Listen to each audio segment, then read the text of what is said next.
and welcome to The World with me, Yalda, and I'm in London. And good to see you, Richard. I just got back from the very eventful Munich Security Conference. And I am in Ukraine right now. As you can see, I'm in a gas station, actually. I'm traveling in Ukraine. You use a lot of driving in this country, so I've stopped off on the side of the road so we could do this. And I'm here in Ukraine because right now, for the first time ever, there's a significant peace initiative underway by the Trump administration to try and end this war. And there are deep concerns here that this country is going to be divided up, and that in dividing up this country, you're going to change the security balance all across Europe. So Ukraine is on the table. You were just at the Munich Security Conference where J.D. Vance dropped a bomb, basically saying that everything you know about European security is going to be rewritten, and you were in the room. So let's talk about that. Let's talk about Munich. Let's talk about Ukraine and where all this is going. Yeah, I mean, as you say, this really does feel like a massive moment. We're 3 years since the war in Ukraine began, and then all of these comments that have been made in the past week by the Trump administration, Russia being brought back in back into the fold by the United States. They were hovering around somewhere apparently in Munich while all the leaders met at the Munich Security Conference. Huge conversations about the need to up European defense spending. So lots to talk about this week. We did this call out on my Instagram and got an amazing response from so many of our listeners. Of course, don't forget you can follow us wherever you get your podcast. Tell all of your friends and leave us a review. And of course, write to us at theworld@sky.uk. Well, let's get right into it.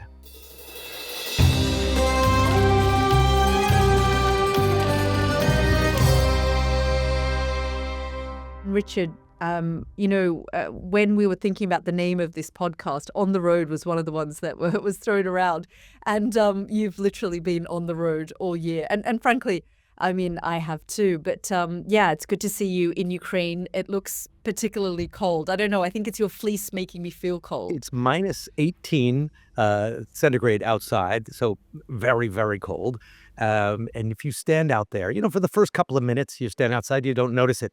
By the third, fourth, 15th minute, you start to really, really shake, and it's cold. It's cold.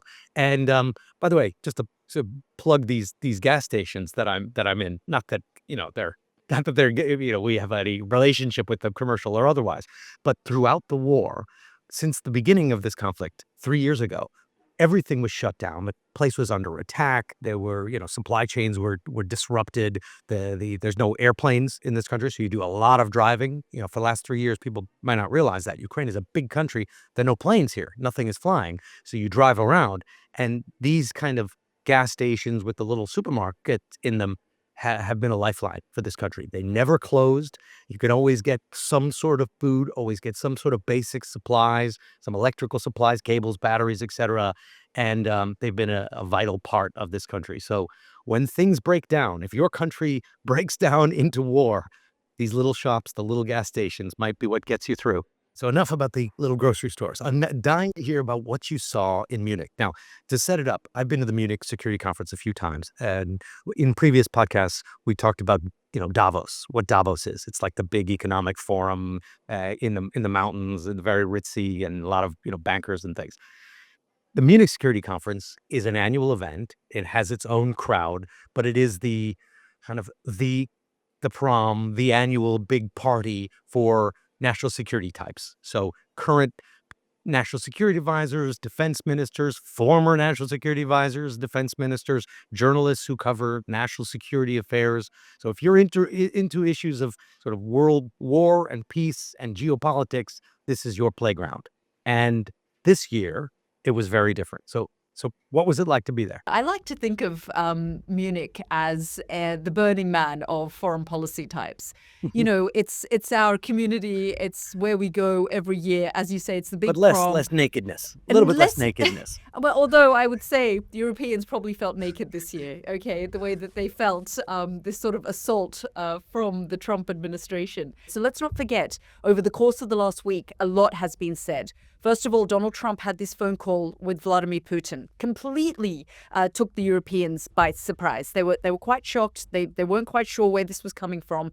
And suddenly Vladimir Putin is on the phone to Donald Trump. And then you had the US Secretary of State, Pete Hegseth, lecture the Europeans, say, listen, these are the things. We're making preemptive concessions. Unlikely that we're going to have NATO membership for Ukraine on the table, for example. Unlikely that US troops are going to be on the ground providing any security guarantees for the Europeans and for the Ukrainians. So a number of things that people saw as concessions that the United States were making. So don't forget, this is how Munich started. I was actually moderating the president of the European Commission, Ursula von der Leyen, just before J.D. Vance's speech. Ursula von der Leyen, senior European leader, her speech, I got a call from her people 24 hours before the security conference saying she's ripped up her speech, she's rewriting it because, of course, on the back of the groundwork that Donald Trump and his defense secretary, Pete Hegseth, had laid out. Okay, so her people said to me, just to tip off, she's going to be talking about European defense spending, the future of NATO and Ukraine. So she goes up on the stage. She's supposed to give a 12-minute speech. I'm backstage. I'm being mic'd up. And the organizers of Munich, incredibly tense, feeling incredibly nervous. J.D. Vance is about to speak, and Ursula von der Leyen is running late. And there's a whole conversation about J.D. Vance should not be held up. His team was saying he's been waiting in the speaker's room for 10 minutes. What's going on? We need J.D. Vance on the stage. He's got a message to the European leaders. So we were rushed. My 20-minute conversation with Ursula von der Leyen suddenly got squeezed till about 4 minutes. I had to look at my sheet of paper, a sheet of paper that had about 20 minutes worth of questions, condense it down to about 3 minutes. Wait a second. So are you telling me that her speech got bumped, basically, or shrunk because J.D. Vance was in the green room getting anxious and he's like, I want to speak. So you had to say, hey, keep this quick because he's waiting in the other room and he's getting impatient. She didn't condense her speech. She finished her speech, but I was supposed to have 20 minutes on stage. Your interaction with her was condensed. My interaction with her was brought down to 4 minutes. And then, so we came off the stage, I went backstage, and I stood there with some of the Germans, the organizers of the Munich Security Conference, and we watched J.D. Vance give his speech. And, initially he talked about the attack that had taken place at in Munich the day before, that all the delegates arrived. So he, said that he was very sorry about what had happened and his thoughts were with those who were injured and hurt and with their families. And he got a massive round of applause. And he sort of paused, laughed and said, I hope this isn't the only applause I get, and then launched into his speech. Let's have a listen to what Vance said, because I think it's a really significant development. I mean, let's not forget that NATO was established to stand up to the Soviet Union after World War II. That World War II is the collapse of the old order in Europe. Soviet Union is encroaching, gobbling up states in Eastern Europe one at a time. And the Western powers wanted to prevent the sort of Soviet takeover of Europe in the aftermath of World War II. So they established NATO. And people talk about why Germany is unarmed and why, Europe doesn't really have a large standing army is because of World War II, when it was armed and when it did have large standing armies, we got into, a period of global conflict. And it sounds like that President Trump and J.D. Vance and the Trump kind of orbit are saying we need to go back to that. We need to rethink this, that the fact that the Europeans have basically been living for free for the last 70 years or so, not spending very much on their militaries, relying on the United States and NATO, needs to be changed, that we need to go back to what we had right after World War II, and the Europeans have had it too good, too cheap for the last several decades. But let's hear specifically what he had to say.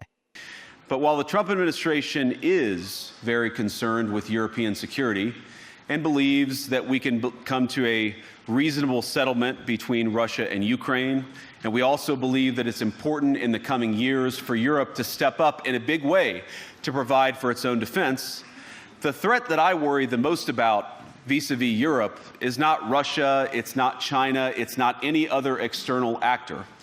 And what I worry about is the threat from within. I want to hear what the reaction was to that in the room. Internationally, when people saw that, they're like, because I spoke to a lot of people who were at the conference. I was not there. I was heading here.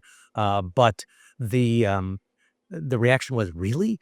That's really what this administration sees as the biggest problem in the world right now, that Europe has not enough free speech and is too woke. And when we're talking about issues of NATO on the table and Russia and dividing Ukraine, that the biggest issue, the biggest beef that he came with was to lecture Europe about crackdown on a political party, or not allowing enough people to express themselves. Yeah, I mean, just to answer Joe's question on Instagram as well, which is exactly what you've just posed, Richard, about what the reaction was on the ground. I mean, many felt, Europeans and Americans, that it was a missed opportunity. Here, this is the biggest security and foreign policy gathering of the year. And don't forget, Richard, as you say, I mean, for decades, this community has come together in Munich to have conversations about the transatlantic relationship. And for decades, they have argued, they've disagreed, they've agreed. But the feeling that I got speaking to European leaders was, never have we had an attempt by our protector to weaken us. Never have we sort of been so publicly felt like we were under assault. And then to hear the fact that the Europeans very much feel sidelined by what's happening with the war in Ukraine, the negotiations that are currently taking place between Russia and the United States.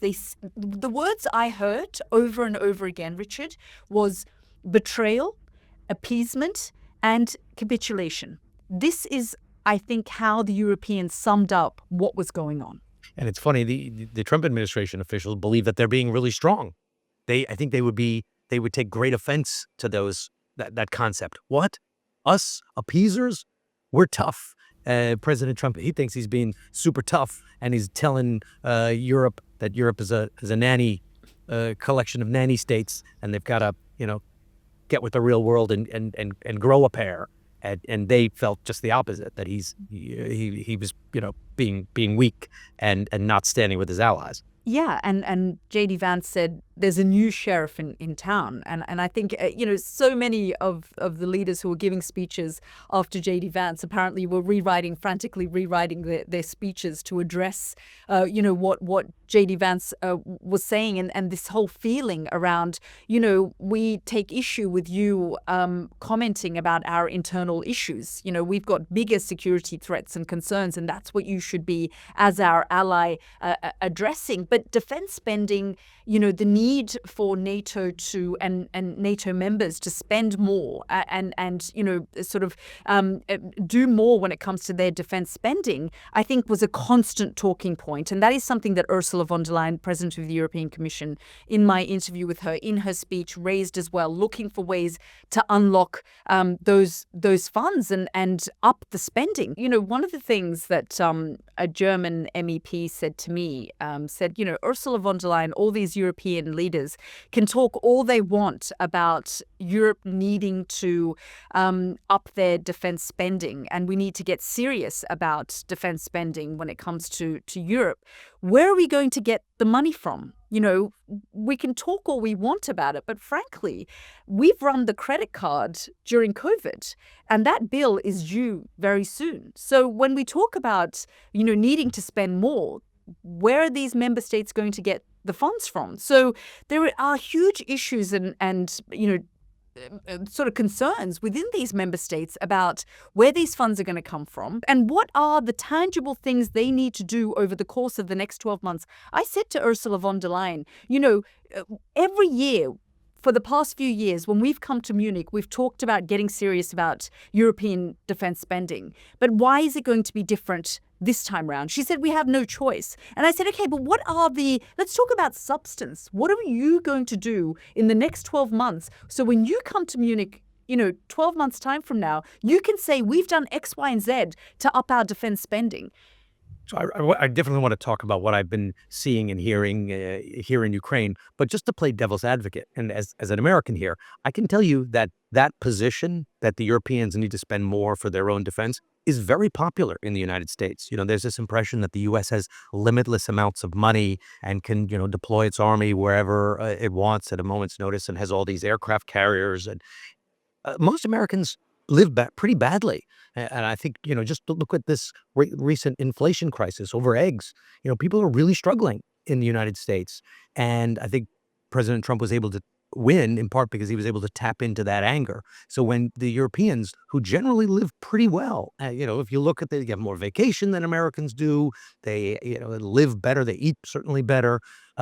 When most Americans hear them rubbing their hands together and say, "Oh, we don't have any money to fund our own armies," the average American reaction is, "Well, that's not my problem. You've been living very well. You've had NATO, which is largely funded by the United States, providing your security for decades. This isn't really our problem anymore." That's a pretty common view in the United States. And frankly, Trump is not the only US leader who's raised this. We've been hearing for a long time. President Obama was talking about upping defense spending. Biden said the same thing. Trump, the first time round, said this as well. And I said this to Ursula von der Leyen. I said, help us understand why Europe finds this so hard. We are 11 years since Russia annexed Crimea. We are, 8 years since Trump won, when he first raised this with you in a very serious way. We're 3 years since the full-scale invasion. Why haven't you done more in the space of this time? And what was with the tears? That you were there. What the one of the chairmen, or a serious guy in the Munich conference, started crying in his closing speech. I Did didn't you see that. that? No. Yeah, yes, he started. Do you know what, crying Richard? and shedding I'll tears. tell And you. I think looking back or from the outside in, a lot of people are like, what is wrong with them? They're crying at the podium over here.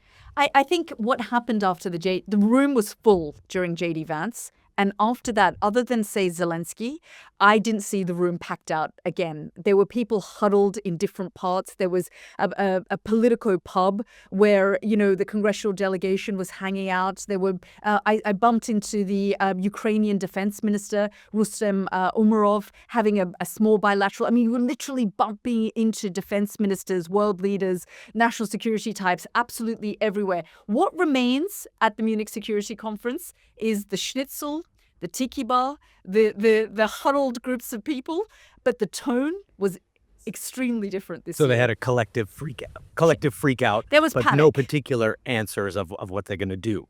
Other than saying they're going to up defense spending, but I'm not sure in 12 months' Or time what that's deploy going to look potential like. peacekeepers here in a piecemeal basis. But maybe the UK will send some if it can get that passed, but that there's no collective action. So, No, I mean, we can see the summits that they're having, the Europeans completely left out. So the US and Russia meeting in Riyadh to have that conversation about the future of Ukraine. Ukraine not invited, the Europeans completely sidelined. And I put that again to Ursula von der Leyen. She looked at me in the eyes and she said, absolutely will be on the table. But I mean, you haven't been invited yet. So I think that's a good pivot to talking about Ukraine a little bit, because all of this, in theory, was about Ukraine, right? So it was the Security Conference was about NATO, which also is related to Ukraine. So what we've been seeing here is the Ukrainians are watching this process start, and they're watching President Trump first talk to Putin, reaching out to him first and having this conversation, 90-minute phone call, sending Steve Witkoff, who had 3.5 hours with Putin, according to Fox and according to Trump himself, that this meeting took place.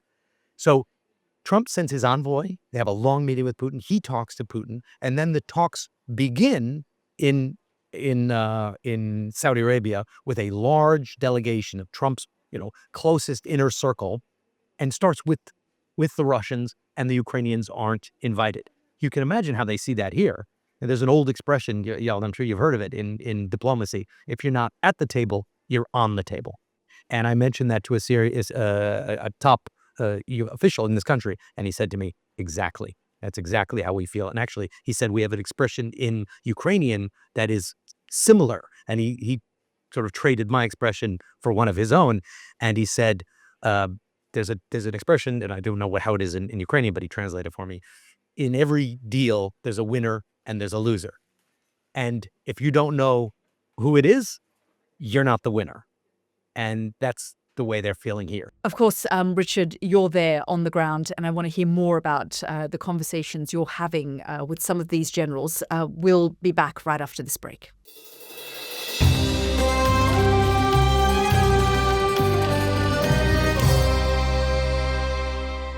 All right, welcome back. So as I was saying, we are now in transit. We're on our way. That's why I'm at this sort of odd little gas station stop. We're on our way to another city in eastern Ukraine, but we just came from the city of the Kherson. I don't know if you've been to Kherson. It's sort of in the south. It's a very, very rough place right now. The Russians attack it all the time with missiles, with artillery, with mortars, because the Russian troops are stationed very, very close by, and increasingly with drones. And drones are a game changer in this war because they're very cheap. You can use them all the time. So they're firing on Kherson constantly. So we were in Kherson and we went to an event. It was a belated Valentine's Day party that some volunteers were organizing for the kids.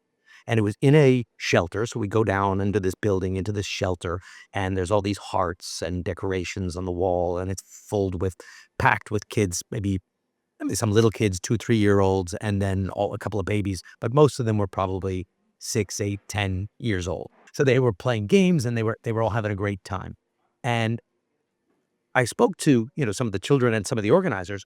They were saying for 3 years, they've been in basements. 3 years, they've been in bunkers. 3 years, they've been living on handouts. Of course, they want the war to end. Of course, they want to be able to go back outside and go to school and socialize. But they are watching this happening, and they're watching these meetings happening with the Trump administration prioritizing Russia, and they're worried that they're being chopped up, that right now that they're in a weaker position and that they're on the table. And that, they're not at the table, they're on it. And that there's going to be the losers in this. And if you look at the map, and Russia currently has about 20% of Ukrainian territory in the south, around Kherson, and around in the east where I am right now. And the Ukrainians are worried that Putin is going to get this territory, that Trump is just going to give it to him, say, here, it's yours. And the Ukrainians haven't been able to take it back by them, on their own. And what they're worried is that that's going to be the end of it, that they're not going to get security guarantees. What they say is, okay, if we have to lose this territory, why do you keep asking us? How much are we willing to give? We don't want to give anything. This territory was stolen from us by Russia. So why are you asking us what we are willing to give? This would ask the thief who stole the territory how much he's willing to accept before he keeps trying to steal more. But the Ukrainians will say, okay, if we have no choice but to surrender some more of this territory, then at least give us security guarantees so that Putin's not going to come in a year or 2 or 3 and take even more. And what happened in Munich and leading up to Munich is preemptively, Pete Hegseth said, no, well, NATO membership is off the cards. And that territory, yeah, you probably are going to have to give that away. So Ukrainians are like, oh, so what are we going to do? We're going to be carved up. We're not going to have any security guarantees, NATO or otherwise. And now you have, Europe kind of wringing its hands saying, well, the U.S. isn't going to do it. What are we supposed to do? Here in Ukraine, you feel very much alone and on the table, and you're about to be carved up. Yeah, and they frankly should be feeling that because they very much could be betrayed in these negotiations and, thrown under the bus, the way the Vietnamese were, the way that the Afghans were, and now this administration, the last administration, the abandonment of Afghanistan, that could be this administration's Afghanistan, where we see Donald Trump carving something up, deciding with Russia, getting Europe to foot the bill, send the troops out and deal with it themselves, and then shift their focus. So the Ukrainians, frankly, have reason to feel so concerned about their future and what that means. And Richard, at Munich, I spoke to the Estonian foreign minister on air, and he said to me, this isn't about carving up Ukraine. This isn't about the Russians wanting part of Ukraine. We are all worried in Europe about where, Russia's ambitions will end. If they are just given Ukraine, What next? And that's why this is so big. And that's why I was talking about what's really at stake here is the future of this post-war World War II order. If that system is torn up, Putin is very happy. Putin is very happy. This has been his biggest issue since the collapse of the Soviet Union and even before. And if he can get rid of that, change the rules, change the order, make it much more transactional, where he can make a deal with President Trump. Nobody here believes, and nobody sounds like in Europe believes, that what Trump and Putin are talking about is only Ukraine, that this is a much bigger deal-making endeavor, that he's a deal maker. And President Trump, always prides himself on that. And the White House is always saying he's the best deal maker in the world. Being a deal maker is different than being a peacemaker. A deal maker means you swap things. I want this, you want that. And what Ukrainians are worried that they're getting swapped, and Europeans are saying, well, if Ukraine is being swapped, then the whole order that has kind of kept peace on the continent and beyond for the last 7 decades or so is in play. And Putin is very happy because now he can sort of carve out his sphere of influence. Yeah, and don't forget, I mean, the Biden motto, nothing about Ukraine without Ukraine. And I sort of think about that at the moment because Ukraine is not at the table. Its interests are not being taken into consideration. And I guess, for allies and countries like Ukraine, they're sort of thinking, every time there's a new administration in the United States, policy can just change overnight. 1 minute we've got a policy where we're told nothing about Ukraine without Ukraine, and the next minute we're not at the table. So it is a tense time for Ukraine and Europeans. That said, Trump administration is sending an envoy here, and they say, let's just say what the official position is. They say we're talking with the Russians first, and then we're going to talk to Ukrainians separately, and then at some later stage will bring everybody together and have a big deal.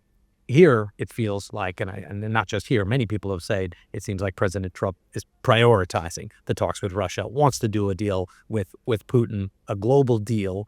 And, what happens to Ukraine is not really his problem, not really America's problem. If Europe is so concerned, let them deal with it. And he wants to move on to other things. But the consequences of that is a new world order, and in which the U.S., as you say, its promises, its commitments mean very little. Yeah. So I guess you're in Ukraine, Richard, for the next couple of weeks. We're coming up to the 3-year anniversary, which is one of the reasons why you're there. You're traveling across the country, and you'll give us a sense over the next couple of weeks on the podcast, what you've seen, who you've spoken to, what you've heard. So significant in this moment. But what's your prediction? Well, yes, we're traveling around, driving all over the place. As I was saying, there's a lot of driving in Ukraine, a lot of gas stations, a lot of moving, a lot of cities. It's a big, flat country, beautiful country, lovely people, but a lot on the road. And we're trying to hear from as many people as we possibly can: government officials, soldiers, children in a shelter. I think the prediction here is they're going to get carved up. I mean, I think it's happening. It's happening quickly, and they want security guarantees. I'm not sure they're going to get them. I think they might get Trump's word. He's not going to give them NATO. They've already made that quite clear. And giving them NATO membership could be problematic because the country is currently at war, and in a collective agreement, if one country's at war, everybody's at war. So if a country comes in and it's already at war, that could be very dangerous for NATO. And I think the Trump administration has made it pretty clear they're not. Are they going to get any other kind of security guarantee that's meaningful? Maybe, maybe not. That's what they're pushing for. And I think that's what this whole deal centers on right now, security guarantees. My prediction is they're not going to get any. They're going to get Trump's word. I've spoken to President Putin. He got it. Take my word for it. He's not going to invade again. And maybe he won't for a little while until he's ready. And that's what Europeans, the Baltic states, are very concerned about. Ukrainians are very concerned about, but that's my guess. He offers them his word, some sort of Pax Trumpianus, and that's about it. Yeah, I mean, for me, I have also spent time talking to Asian leaders, and I spoke to the Filipino foreign minister just yesterday, and I said to him, how's it going? And he said, I spoke to, Marco Rubio just a few days ago. They've given us assurances. They're concerned about what's happening in the South China Sea. They said they've got our back, and we're going to be talking about our own security agreements and cooperation and partnership with them. So I think at this point in time, Asian countries that have alliances with the United States probably think, okay, the focus has shifted towards us, just as the Trump administration said it would, and move away from Europe and Ukraine. But there is nervousness there as well, because my prediction is that, that these Asian leaders are sort of rethinking their positions with the United States as well, because they're thinking, well, in some kind of negotiation with China at some point, could we be thrown under the bus the way that the Ukrainians were? Everybody's watching. Everybody's watching. Taiwan, China. If you're carving out sphere of influences and you're making deals, okay, Russia, you get to keep 20% of this, and you get 20%. If we're suddenly in a world like I say, which Putin really appreciates, because it's not the world of the NATO alliances that has been a problem for the Soviet Union since NATO was established. But if it's a world of transactional deals, you get this, we get that. Everybody's watching, and China wouldn't mind playing that game either. Neither would Saudi Arabia, by the way, which is hosting the summit. Saudi Arabia has its own plans for more of a bigger role in the Middle East as well. But before you go, why don't we do a little lightning round? We got a couple of questions we didn't get to. So here's one I've gotten from Chris Lovett. Is this the biggest test NATO has ever faced as an alliance from its own members? Question, Yalda, to you. I mean, I think that as we've talked about, over the decades, they've had moments where there've been disagreements and there've been arguments about things. Several years ago, the NATO Secretary General said that the biggest threat against NATO was Russia. And I think what's extraordinary is, the threat of Russia was what they highlighted since the Second World War, was what was seen as a big sort of threat Yalda, against NATO. You got it all wrong. According to J.D. Vance, the biggest threat to Europe is the fact that they don't let the far-right parties participate in German politics, and they have woke laws that limit the media. You don't know that? Well, wokeism is the biggest problem in Europe. I'm quoting, not Russia, not the alignment of global politics here. I'm quoting Jens Stoltenberg from a few years ago, who said that Russia posed the biggest threat against NATO since the Second World War. And it's interesting, that was straight after the invasion of Ukraine, that today the issue of Russia and how this war is going to end continues to be the biggest threat against this alliance. There was a question about how do Ukrainian citizens feel about Trump? Yes, that was from Matt Noneman. How do Ukrainian citizens feel about Trump pullbacks? We talked about that. They feel like they want peace, that they don't want to be divided into pieces. And the other one that I've got in front of me here is from Ian Winter Comedy. Is Trump trying to align Russia with the U.S. against the big threat China as Europe are weak? I think maybe that's two thoughts in one, but basically trying to say forming an alliance with Russia against the threat of China. I mean, we've spoken about the so-called axis of resistance that's been formed, the partnership between Iran, North Korea, China, and Russia. Certainly between Russia and China, they've said Is that what they think they're doing? That they are going to make an alliance with Russia in order against China? Is that you think that's what they're trying to do? I mean, I think that's what the question is asking, but I think, the partnership that China and Russia have formed, they have said that there is no sort of limitations in our friendship. I think they said it a couple of years ago. So, does Trump think he's creating some kind of wedge between Russia and China? He certainly said, look, we're going to re-invite you back into the G7. I don't exactly see that one. I mean, China and Russia are really tight right now, tight. And they sell a lot of gas to China. This war has allowed, because it's been a very costly war for Russia, it has allowed China to establish a degree of dominance over Russia. So maybe if the U.S. forms an alliance with Putin, it helps Putin declare some autonomy or create some space between him and China. Or he just gets played. You just give Putin what he wants, and he still keeps his relations and his gas deals with China. I can imagine the Russians and the Americans, their conversations weren't just centered around Ukraine when they met. I'm sure they had a whole host of other issues that they were going to be talking about. Well, Yalda, always fantastic to speak to you. I'll join you from another location, I suspect in Ukraine. Maybe it won't be a gas station this time. We'll see where it is. And thank you, and goodbye to all of our fantastic listeners. And thank you. People are writing in more. I think we're getting a little traction out there, and people are starting to really enjoy this, as I am. So thank you, Yalda, and thank you to all those who are listening. Richard, stay safe, and we'll keep in touch with you. And thanks so much to our listeners for listening and sending in their questions. Of course, you can continue to send your thoughts to us at theworld@sky.uk. We love getting your questions, but goodbye for now.